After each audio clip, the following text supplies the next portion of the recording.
So hi all, and I'm very happy with the participation count here. So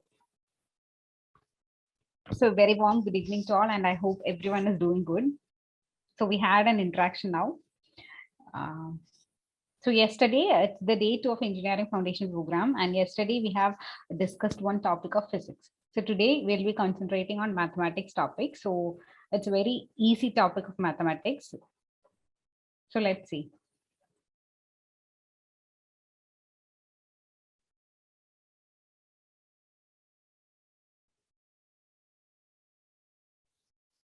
So today's topic of discussion is permutation and combination. So this is a very interesting and actually what to say, a fun topic in mathematics. So everyone loves to do this topic, but it is easy, or it's very easy that students are making mistakes in the questions related to permutation and combination. So today we'll be discussing something regarding permutations and combination, where this is being used. So we'll be mostly concentrating on these areas. So what is permutation and combination? That I'll give you a brief idea, because you have already started doing problems in these topics. You know all the formulas. You are having some conditions and you are answering all your questions. You're preparing for these entrance exams. So you have an idea about all the theoretical concepts of permutation and combination. Then I'll give you some examples where we are using this permutation and combination in our real life, then in engineering, and some of the fields where the permutation and combination concept is being used. So first we can have an idea about the definition. So what is mean by permutation and what is mean by combination? I know you have an idea. So suppose like I'm having a huge amount of data or a huge set of objects with me. I need to select some set of objects. So the different ways of different methods in which these objects may be selected from a particular set of objects or a particular set of data, and most probably without replacement. And our aim is to form some subset. So this is what is called as permutation and combination. So we are having, it's like object, maybe we can call this as data also. So we have a huge set of data, and we have some methods, or we have some ideas or some ways in which we are collecting or we are separating some objects to form the subset. And most probably we are doing this without the replacement. So this process can be called as permutation and combination. But both of them are different. So the selected subset or the selection of the subset can be called as permutation when we are focusing on the order of selection.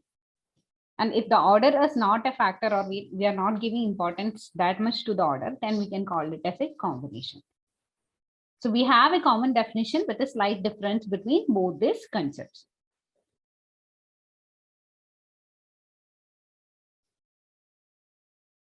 So now I'll give you some example. So you can see an image here, right? Some fruits are there. It has strawberries, maybe some apples or banana, or maybe some grapes. So I'm going to prepare a fruit salad. And I have these three with me, or these four. Sorry, it's not apple, it's strawberry. I have written it wrongly. So yeah.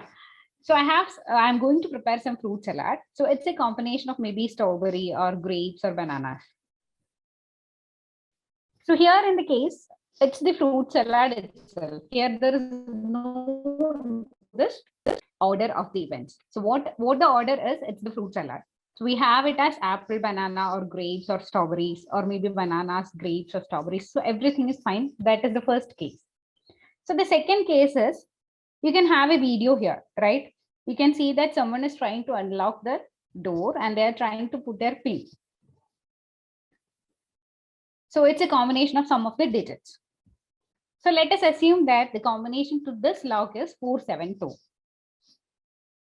What if I'm trying to open this lock with the combination maybe 724 or maybe 427? It will not open, right? So in this case, we do care about the order, or the order of this particular example is important. So these are the two criteria where we give importance to order and where order is not necessary, or there is no need to take care of the order. So these are the two cases. So now We'll see about this combination and the permutations into detail. Okay. So what is permutation? We have already seen definition. It's the way of arranging a set of objects in a particular order, maybe a sequential order. So I'll give you an idea. So I have R things with me. So the number of different arrangements of these R things when they are taken from n dissimilar things. This is what we call the permutation, and we denote it as NPR. So the number of different arrangements of R things and that are taken out from n dissimilar things. So we arrange this as, we call this as permutation, and we denote this as NPR. Now, what about the combination? So combination means we have the different set or different group of data. So without the repetition of the elements, we are taking one or more at a time. So here in this case, we have some groups or some data which can be formed from n things, and we are taking R at a time. So the group is being formed from n things or n items, but we are considering only R at a time. And here in this case, the order is irrelevant. So we will denote this as NCR. So we know the equations, we have studied it and you have used this in problem solving. So NCR is n factorial by n minus R factorial into R factorial, and NPR is n factorial by n minus R factorial. So this is the basic idea we have studied. So now, I'm sorry.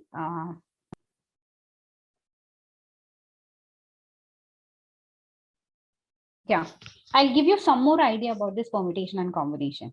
We can call the permutation as an ordered combination. So the ordered combinations can be called as permutations. But this combination is some sets with some particular criteria. So based on that criteria only, we are doing this combinations, or we are making these combinations. And the sets are unordered here. So the concept of permutation allows us to answer some questions like how many different arrangements or how many ways in which we can make this arrangements from a given set of objects.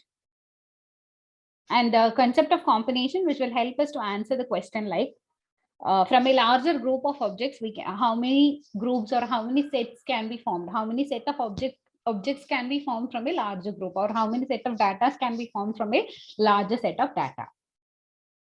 So I think you have an idea about what is permutation and what is combination now. So now moving on to some examples. So all these are a combination, or all these are a mix of permutations and combinations. So in our daily life, we all will make coffee. So we have this powder, we have this milk, we have this sugar and all these. So making coffee, maybe hacking passwords in your mobiles or maybe in your laptop password and all. So it's also an example. Then after a game, we are going to award the students some prizes. So awarding of these prizes in a game in a particular order. Then if I'm going to maybe some office or maybe school or maybe some function, I have 1 week function and I'm going to choose the outfits for each day of a week or of a month or of 2 weeks. So all these can be some real life examples of permutations and combinations which we are not aware of, or which we never thought of. Yeah, there is permutation and this, or there is combination and this. We have never thought of this thing. So now I'll give you one example. It's the concept of generating number plates of the vehicles. How the number plates of these vehicles are given. So you have an idea, right? So it's actually this method only. So I'll have an example and I'll give you the detailed idea. So every car or every vehicle is having their unique number. No two vehicles have the same number. So we can call like all cars are having the unique numbers. So most probably the RTO is giving this car numbers or assigning the numbers to the particular vehicle. So I have taken an example like it's KL65Q6078 or KL65Q6078. This is a number. So here I have a combination. It's like there are alphabets, there are letters, there are numbers in the one I have presented before you, right? And we know that KL represents the particular state. So KL is for Kerala. So for each state, Tamil Nadu and all those states, we have that different representation. So that's fine.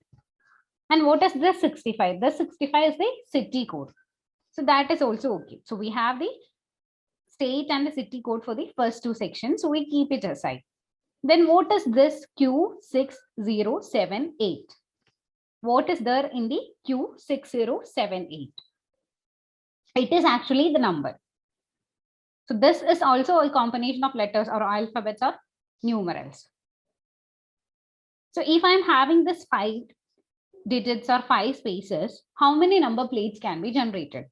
So here I'm simply using this, what I have studied in the permutations and the combination. So for Q, we know that we'll be taking the letters from or the alphabets from A to Z. So we know that it's 26 ways. So Q can be 26 ways. Now 6078. So each digit can be between 0 to 9. So for the 6078, there are 4 positions and each digit can be between the value 0 to 9. So how many ways will be there? 10 ways will be there. And we have 4 positions. So each one into 10 ways, it will be 10,000. So now we have an idea, this Q, it will have this 26 ways of representation and the 6078, which will have this, each one will have the 10 ways of representation. So now, how many cars or what number or what is the count of cars which can be registered with this or in this criteria? We'll be able to register 26 into that 10,000. So it becomes 2,60,000 cars. So this is what is being used in different areas we see in our daily life, but we have never thought of all these things.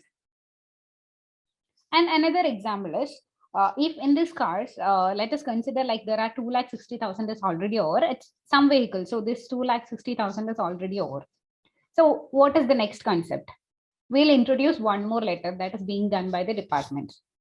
So it's like KL65 QA6078. So then what will be the chance? So we have introduced an A here. So it's the alphabet, right? So it can be written in 26 ways from A to Z.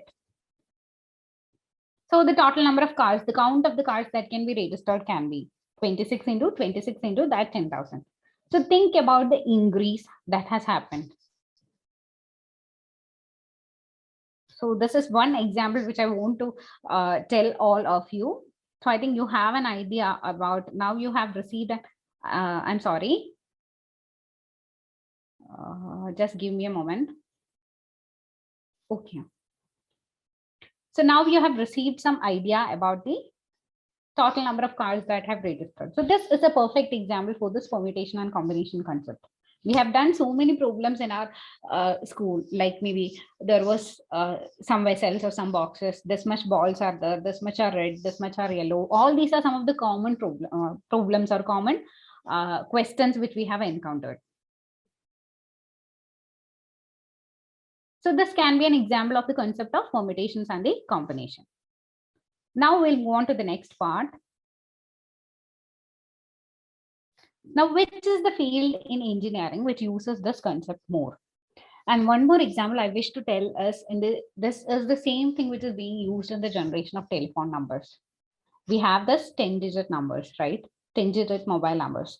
Even for the landline numbers, we have this maybe code is there, some STD or some code is there. Then after that, there will be 7 digits. So in all these cases, we are using this concept only for generating these numbers.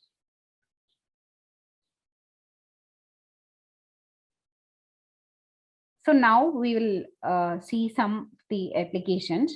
Now we are going to focus on what is needed. So the first thing is, this permutation and combination is mostly used in an area called the computer science, or most of the computer science persons need the area of the permutation and combination. And I could tell you that this probability you have studied in your 12th and this permutation and combination, they are very much interlinked and are a basis for so many concepts like graph theory. So graph theory you will study about, it's a combination of permutation, means it's like permutation and combination plus probability is graph theory. They are using some concepts of this. And you should have some idea about the fields like graph theory, probability, discrete mathematics. All these are essential for this computer science graduates. And this graph theory is being used in for the working or behind the Quora and the Facebook. So they are using this graph theory. So actually, the permutation and combinations is a subject which is really, really fun to learn. Now, I wish to give you some idea about a branch that is a branch which is derived as a part of the mathematics, or something that there is everywhere where the permutation and combination is there. This branch we can call it as combinatronics. You can read it anyway. So it's like a branch which is dealing with counting, a branch which deals with everything that is related to counting.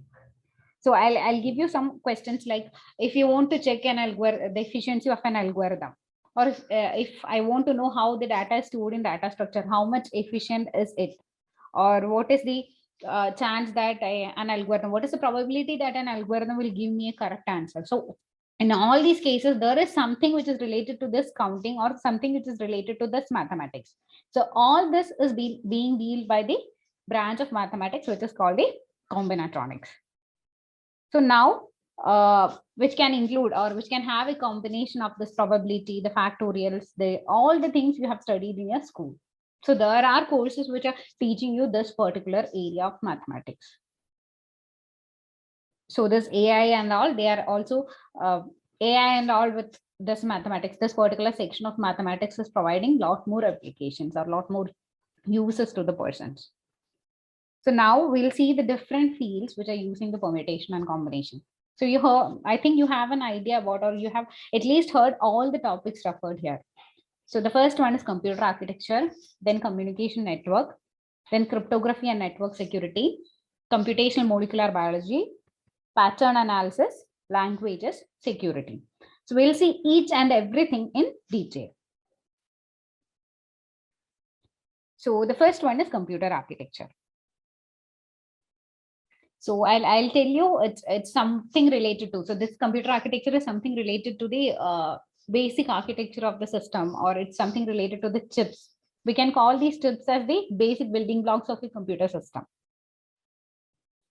So how many input pins has to be there? How many output pins has to be there? What is their combination, or what are the possibilities? So we have to have an analysis of, or we should have the permutation and combination here to have an analysis about this. Then maybe we are going to interconnect some chips with maybe some programmable devices or programmable interconnections with some other devices. All these areas we need the permutation and combination, because we are going to have an analysis about the amount or how the connection has to be done. Then these logic gates are also a part of the computer architecture. So how they has to be arranged, how many has to be there. So all these calculations is being done with the help of the branch or the part called permutations and combination, or the branch which we have just studied, right? It is combinatronics. So now moving on to the next application. So that is computational molecular biology. So this is something which is related to or mostly needed for those bio students. So I'll give you some of the combination and the sequential problems that is related to DNA, atoms, molecules, genes, or these proteins. All these should have a basic idea of the permutation or the combination. Or maybe we'll do this DNA matching or DNA sequencing. All these areas we have to have some base or some basic idea about the permutation and combination. So this is something which is related to this biology students, or that they are needed.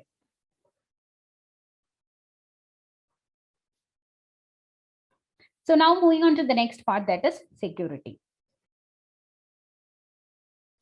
So here most of the security systems to do some analysis from their side, or to do some intelligent analysis, or maybe some pattern analysis, we require this permutation and combination. I'll tell you some analysis of the human faces, how that face will look like, or what is a pattern, maybe in this X-ray imaging, or maybe analysis of the chemical compound, maybe in networking. And there are areas like natural language processing, data mining. We'll be seeing each of them in detail in this session itself. So in all these areas, we need to have a combination of this two topics like permutation, combination. So they also provide a very important role in the national security issues or the securities, and some searching algorithms also rely on the concept of mathematics. How the combinations has to be made, how the patterns has to be matched. Everywhere there is calculation, right? If you are having one pattern and we have maybe n number of patterns with us, we need to have a calculation or we need to do the matching. So everywhere we need to have an analysis or we need to do a comparison. So for this, we need the mathematics itself. So now the next part is languages. So mostly this is being used in the computer languages or something which is related to the permutations and combination. I'll give you in the languages we use maybe paragraphs, sentences, maybe blocks or words or characters. In all these cases, it's like I'll tell you when we are going to search an algorithm. So maybe we are going to search a string.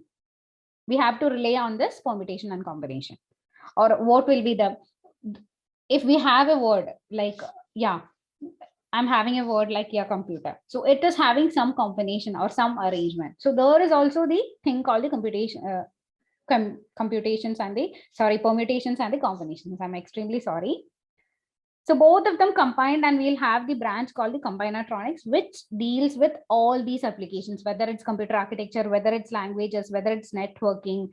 So all these have an idea about the branch called all these are the applications of the branch called the combinatronics. Now the next application is, this is an area which is mostly related to the computer science. So we have this communication network, we have the cryptography, we have the network security. So in all these areas, we are using the combinations and the permutation. I'll tell you, nowadays we are relying most on this network.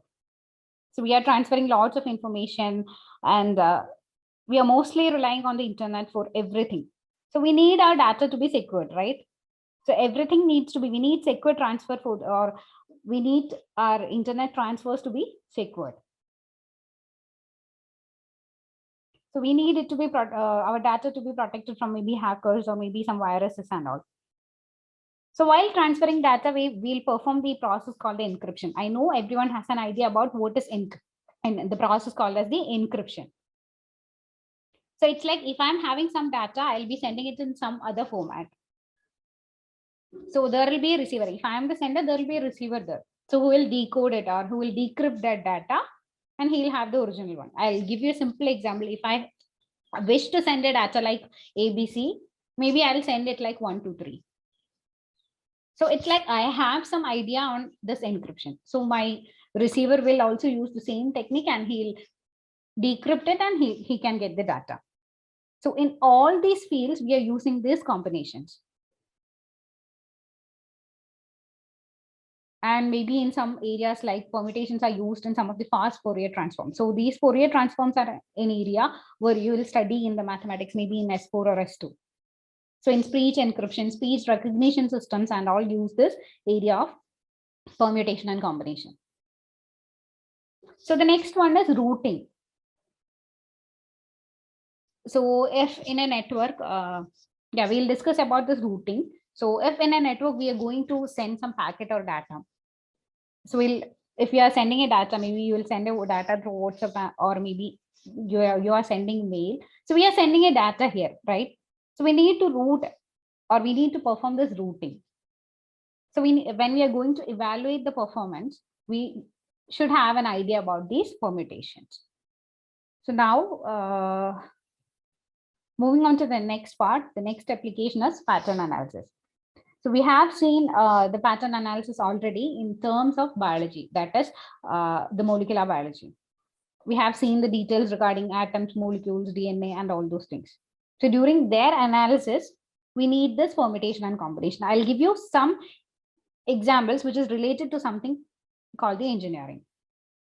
So maybe in the visual images, in the transfer of visual images, maybe in acoustic signals, or maybe in some of the physical quantities like maybe pressure, temperature, in all these quantities. That is, most of the engineering applications or something which comes in the area of engineering. What we'll do is maybe we'll represent all those patterns in maybe some analog or digital format, and then we'll use the combinations. So we are going to analyze each and every pattern with the help of the permutations and the combination. Now, I think the next example is, or the next area is operations research. So I wish to give some lot more information regarding this topic called the operations research. We call this as OR, and it's one of the area which I'm interested in. So I'll give you a definition for operations research, or what is operations research. So it's a method of problem solving or decision making. It's like you in your life, at some point of time, you have to take a decision. Yeah, you all have taken a decision like you want to become engineers in your life. So that was a decision made by you, right? So similarly, operations research is some technique which helps in the decision making, or some method which is helping us in the decision making. So I'll tell you a small story which was termed as the history of operations research. So during the World War time, I don't remember whether it was one or two. So during this World War time, so the British Army was facing so many difficulties. There was scarcity for the weapons, food, and all those things. So during that time, the military bought an authority, or maybe 5 to 6 members, a group, and they have given, or they are responsible for allocating all these resources to the certain military operations. So what that people or that group was doing was, they'll allocate all these resources, maybe weapons or medicine or maybe food, to all the military operations. So from that word, this term or this idea has come out. Like, we have some resources with you, or we have some resources with us. We need to use this in the most effective way, or the most possible way. And thus the word came as operations research. So this is an analytical method, and it mainly aims in the decision making. I'll tell you one more example. So when we are traveling, or we are going to some place, we'll book this Uber, right? So this Uber will have a travel plan or a routing plan. So routing is the process, just simply routing you to some location. Yeah, we are going to track the route. So in this case of the the Uber will have some plan, like they'll have to decide which driver has to come and pick you up. That's the first thing. Which vehicle they have to send, or how much charge they have to charge you, or charge each customer. So there are some criteria which need to be taken. How they'll take this decision? They'll take this decision after analyzing all the resources that are with them at that particular point of time. So that is the same concept of operations research. So we have to do some things. So we have to do those things under some restrictions or under some constraints. So we have this much resources. That is our constraint, or that is our restriction. So we have to do our process, or we have to complete our process successfully in that restriction, or being in that restriction. So this field, or this term called the operations research, or this idea called the operations research, is being used in different areas. It is being used in business. It is being used in different industries, maybe petrochemical industries, maybe airlines, maybe finance, logistics, and even the government is using this concept and doing so many things. So this operation research is mainly categorized into 3 parts. So the first one is mathematical programming, then numerical optimization, and the next one is probabilistic modeling. One more interesting fact is that we have studied one particular branch of mathematics, which is also a part of operations research, combinatorics. So here you can see the first sentence written here. So there is, this is also an example. So we have a job scheduling problem. So it's like I have to do a lot of tasks, and yeah, I have to complete it by the end of the day. So it's like a job scheduling problem. So I'm having a lot of jobs to be done, but my aim is I have to minimize the total time and the total cost. So 2 things should be low. In that way, I have to plan this work.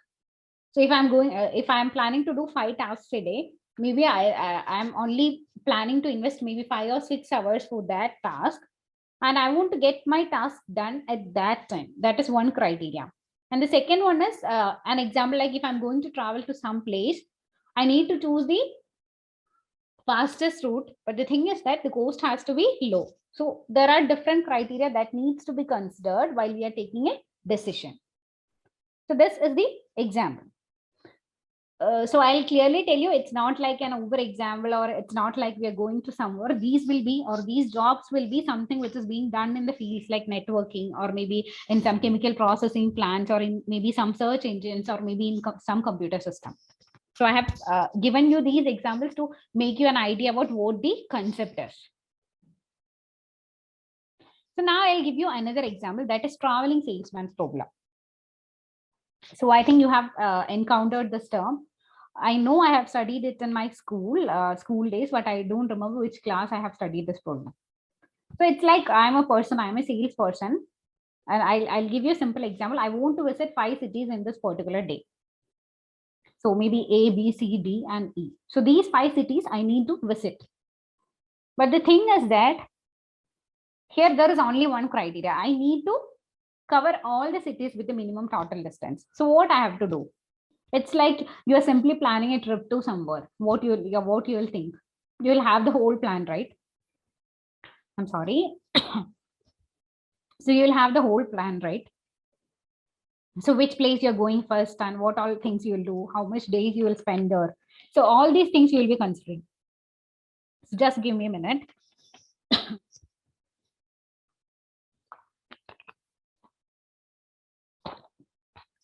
Okay, sorry. So when you're going for a tour or a trip, you'll consider all these factors. This is somewhat similar to this traveling salesman's problem also. So if I'm taking a route like I'm going to B, C, D, and then E, and then A, and this is the shortest route, I have to go in that route. This comes also a part of the operations research. Now the next, mostly this is concentrating on the shortest path and also the minimization of the cost and also minimization of time. So every factor is there. We are thinking about making it in the making the lower usage of all the factors that are given to us. So there is another problem called the shortest path problem. So here we are giving some situation, or maybe some graphs are there, and it is asking us to find the edges, or it is asking us to find out some set of edges, and they have given a condition that the length has to be minimum. So we are giving some certain conditions or certain restrictions, and we have to work with that restrictions, and that is the operations research. There are people or friends of mine working as operations research analyst in many companies. So I'll give you some steps or some strategies that this operations research analyst as a part of their profession is adapting to solve the problems, or to cope up with the situations they are facing in the company.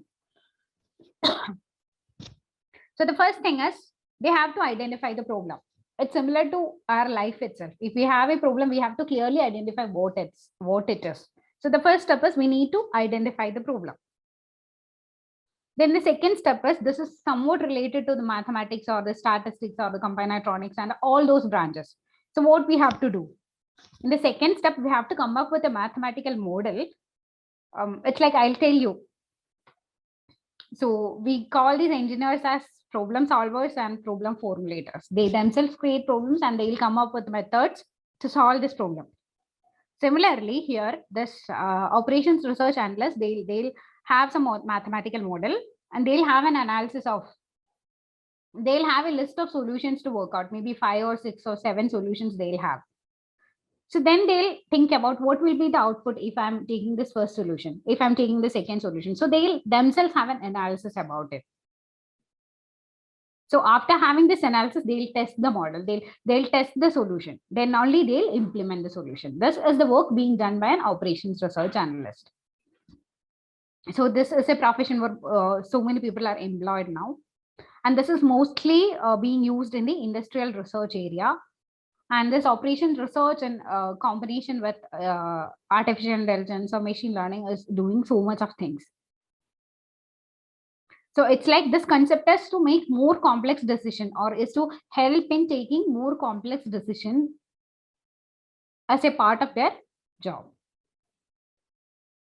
And one more example I'll tell you, it's in the supply chain and logistics area. So I have a company, or I own a company. So I want to send some of my products from my factory to the outlet. So some decision has to be taken. So to which outlet I need to send how much of product. So a decision has to be taken. And I'll give you some example where this is being used widely. So the first one is the simple example we told, like assigning something similar to that of the Uber driver and all. Then in case of scheduling events and all, we use this. In financial areas, we use this.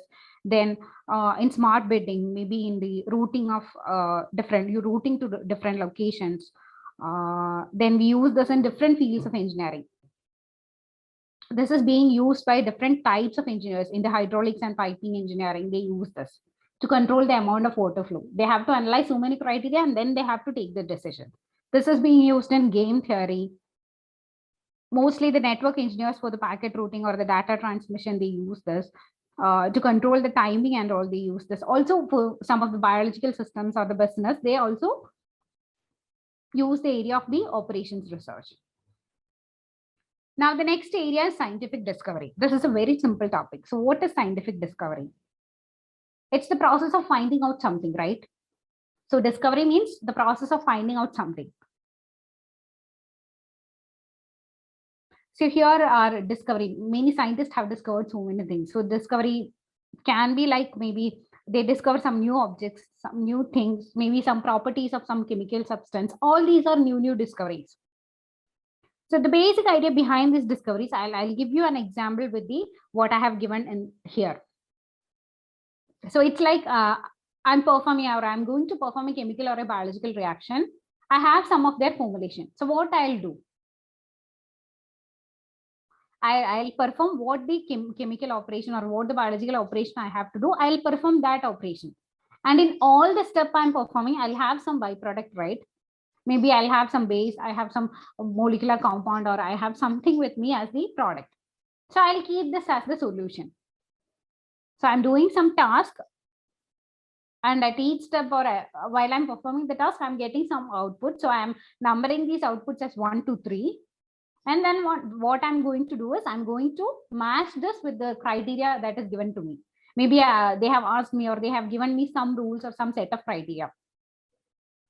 So what I'll do is I'll match this with the criteria, and then I'll take the result, the best one which matches, or the one which matches mostly, or the one which is having 90% match. I'll select this. So this case also I'll have to make a comparison, or I'll have to make an analysis. So this area also needs the permutations and the combination. So the next part is simulation. You all know, or you all heard about the term called simulation. So what does mean by this simulation? So permutation and combination enables the simulation in many ways. I'll give you some example for the process called the simulation. So it's like we are creating a model before creating the original one. It's like we are going to mimic something. So I'm creating a model based on the peculiarities, or based on the ideas, or based on the what the original has to be. I'll take all the necessary ingredients and I'll make I'll take all the necessary constituents and I'll make a simulation of the particular model. So I'll tell you an example, the keyboard which we are using. Are we producing it directly? No, right? We have many softwares where we are simulating this, and once the simulation is successful, only we are going with the hardware. So I used to teach students this microcontroller and microprocessor subjects. In that labs, we used to do the simulations. So this simulation mainly aims in creating a model that is pakka, or that is similar to what the actual one is. If the model is only successful, we'll go for, or after testing the model that is created by us, we'll only go for the original one. So this is what is being done in the simulation, and these simulations are being used in almost all the areas. It's not like it is restricted to one engineering. Even the aerospace engineers, the mechanical engineers, the computer science engineers, even the civil engineers, they'll draw their plans, they'll create the structures and all, then they'll go and build it. So this is being, the simulation is also a part of permutation and combination or combinatronics, and this is being used in different fields. Now I'll give you some idea about the database and data mining. I think you have an idea about, or you heard the terms database and data mining. So what do you mean by a database? Or what can be called as a database? So database is a system where we organize data, or we have a structured collection of data. So I'm going to arrange the data I have in some particular format. So in the computer systems, mostly we use the concept of database to store data. I think you heard this term. And there is a the management system for this database. We can call this as database management system. So it's like if you're arranging something, if you're going to arrange your room, or if you're neatly arranging your room, then it will be easy for you, right? So this is the similar logic. So if you are arranging something, or if you're arranging your data in a database in a particular ordered manner, then it will be useful for you. You can easily access it. You can modify it. If you want something to be erased or something to be deleted, you can easily do it. You can add something very easily. So this organization is essential, and this system is called the database. And the one which manages it is called the database management system. Now I'll tell you what is data mining. So it's like just a simple idea. So that the volume of data that is being produced is doubling every 2 years. So we are having that much amount of data, and most of the data, maybe about 90% of data in this world are unstructured. Unstructured means there is no proper arrangement. The thing is that we'll not be able to use that data when it is in the unstructured format. We have to mine, or we have to dig out what is needed, what information or what knowledge we have to dig it from the data. So I'll tell you the importance of data mining. So it's like we are simply clearing all those things which we don't need, and we are going to take the information. So it's like you have a page to read out, maybe in some class. What you'll do, if it's a working mechanism, what you'll do, you'll have an idea about the block diagram. Yeah, I'll have an idea about the block diagram. Then I'll think about what is needed. I'll remove all the things which is not needed, right? This is the same concept. So in data mining, I have huge amount of data. I'm going to mine, or I'm going to take the data which is needed, or the knowledge or the information. I'm going to mine this knowledge or information from the data. So that is what is data mining. So the process of extracting or discovering patterns from large set of data by some methods. This is what is data mining. So this is the data mining field, which we can call it as a field under, or a subfield of the branch called the computer science, and it is much related to the field called the mathematics. See here, the queries in database are multiple join operations that are permutations of the constituent join operations. So these sentences are somewhat difficult to understand, I know. So I'll give you some examples.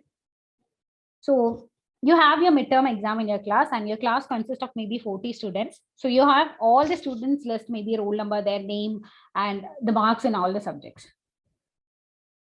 See, if I'm going to select, if I want students who have secured maybe 90% marks in English, I can select those students from the data you have. This is the same concept of database. So I'm having a huge set of data. It's not your class data. This will be a huge set of data. And I'm going to select what is needed from that data. And we can query. You know the meaning of the term query, right? It's just question. So the meaning of the term query is it's just the question. So similarly, we can question the database, or we can ask query to the database, and we can retrieve some data. We can take some data as the output of the query. And I'll tell you something regarding this join operation. So in this example, we have seen something with one class.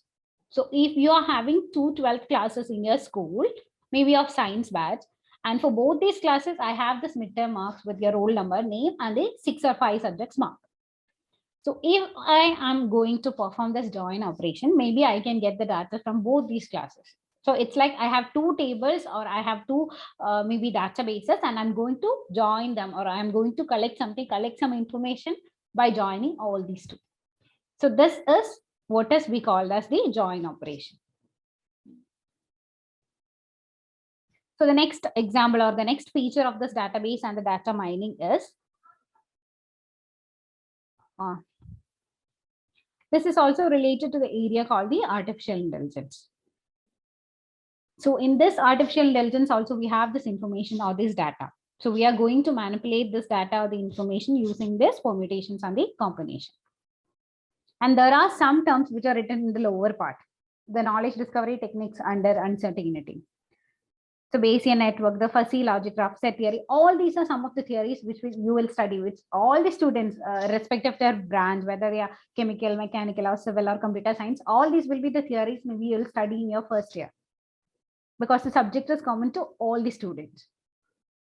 So now database and data mining or data warehousing is also the area where the concept of permutation and combination is being used. Now we will move on to the next concept, that is Bitcoin. So I thought I'll give you some insights about the Bitcoin also. So in this area, Bitcoin mining also, we have this permutations and combinations. So you can see the value of one Bitcoin represented here. You can read them out. It's the current rate today for the Bitcoin. So before discussing Bitcoin, I just want to get an idea about what is cryptocurrency. How many of you have an idea about what is cryptocurrency? All these are the areas of interest of all the people now. So you should have a basic idea about what is cryptocurrency, what is Bitcoin now. So tell me, what is cryptocurrency?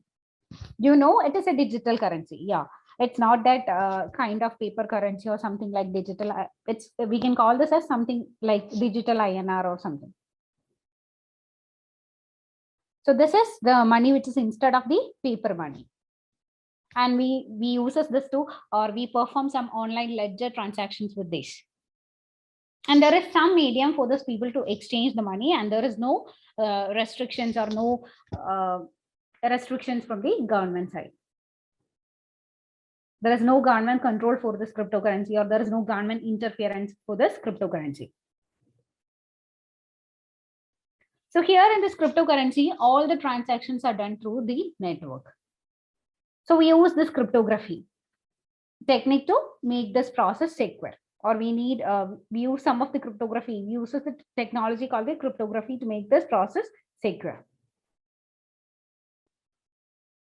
So upon successful, once you have done this cryptocurrency transaction between two people, it's like there is no government interference, there is no bank, or there is no such external agency. So two people can directly exchange their cryptocurrency.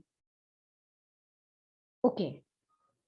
So it's somewhat like a digital currency, and it is not authorized, and people can easily exchange this cryptocurrency. So once some persons have exchanged this cryptocurrency through the network, and once the verification of this cryptocurrency is completed, we'll change them into sections or groups called as the blockchain. And here also there is the concept of mining. The process of creating groups of people here can be called as the mining. And the person who does this is called as the miner for the cryptocurrency. So once a person is mining all these things and he is having this cryptocurrency, he'll be rewarded something for his effort or for the work he has done.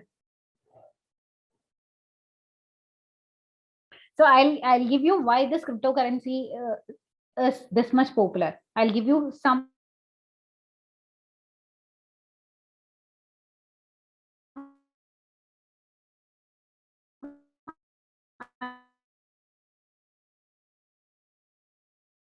payment is almost secure, or the payment is really secure. So that's why most people are into this cryptos nowadays, or most people are into this cryptos. So now we'll move on to what is Bitcoin. Bitcoin is the world's largest cryptocurrency, and this was launched in 2009. I don't think the name of those who found this concept is not there. So this is the world's largest cryptocurrency, and it was launched in 2009. And from that time itself, this is that much popular. And after this much popularity of the Bitcoin, there are so many other currencies also, like Ethereum, which is the second largest cryptocurrency in the world.